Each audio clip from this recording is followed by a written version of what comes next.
for certain, the only thing worse than a Jezebel spirit is an Ahab spirit. Because you got to think about it like this. A Jezebel spirit is a prideful person, a person that's doing wickedness and evil over time.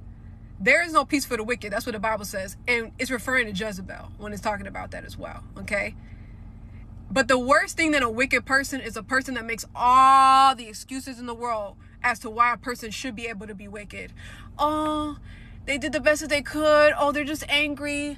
Oh, they went through a lot. Or I don't even know what they've been through, but they must have gone through something that they're this way. No.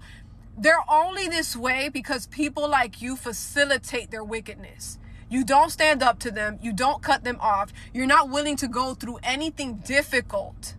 Okay? And here's the thing. Like, okay, let me back up. Let me back up. If you've ever dealt with a Jezebel spirit, you have been through a lot of difficult things.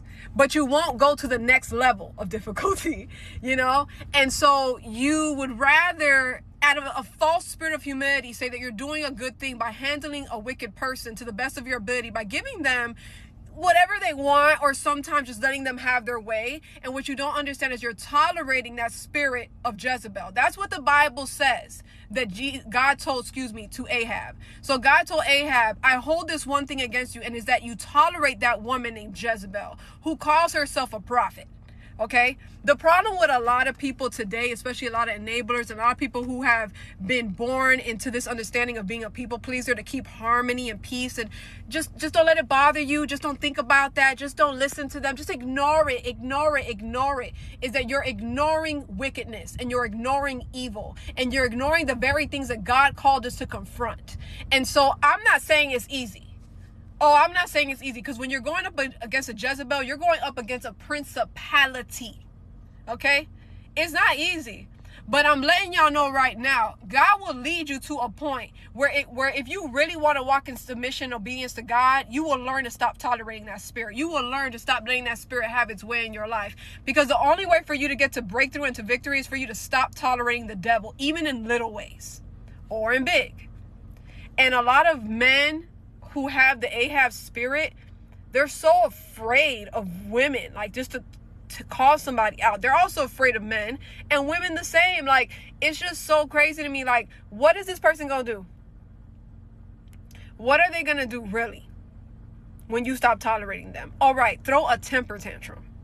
By all means necessary, protect yourself. If somebody is not a safe space for you, by all means necessary, do what you need to do to protect yourself. I'm not saying don't protect yourself. What I'm saying is stop feeling obligated to deal with a person who never provided you anything but an illusion. They were never there for you. They never loved you. You know this. But you continue to deal with them. You continue to make excuses for their wickedness, and you get mad at other people who have finally figured it out in life, that there's no helping these type of people. They're stuck, baby. They're stuck. They don't want to get unstuck. They like their misery. They like their complaining. They like having someone to vent to all the time about how miserable and dumb and stupid their life is, because they have allowed themselves to be a perpetual victim. They don't want to heal. They don't want to move from being a victim to being victorious in their life, to being a survivor. They're not interested in that, because they can't derive as much attention from it. They don't really want to grow and learn and then help others, even though they envy the people who are able to do that for themselves. Oh, I wish I could do that. Oh, I can't be like you. Oh, all of us we don't got it in us. And no, you don't have it in you because you don't want to have it in you. You haven't changed because you don't want to change. You haven't done anything with your life because you don't want to do anything to change how your life is. That's what the problem is. That's what the problem is. We all have things we struggle with, and we can all look at people and say, no, this person is struggling, but I see that they're trying. Okay? Versus a person that just feels like they have a moral obligation and an entitlement to make every other person's life a living hell, because they live in hell. Because they have taken residence in hell. It don't gotta be hell on earth.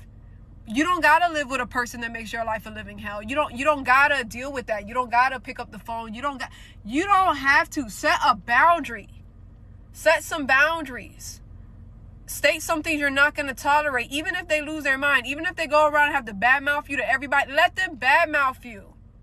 Also, now they mad because they can't control you, so now you're the worst person on the face of planet Earth, and not because you won't do what they want. They just want to make up lies about all these things that must be going wrong in your life. The audacity and the disrespect of them. some people are. Because they're not, at the end of the day, they're not going to answer to you. They're going to answer to God.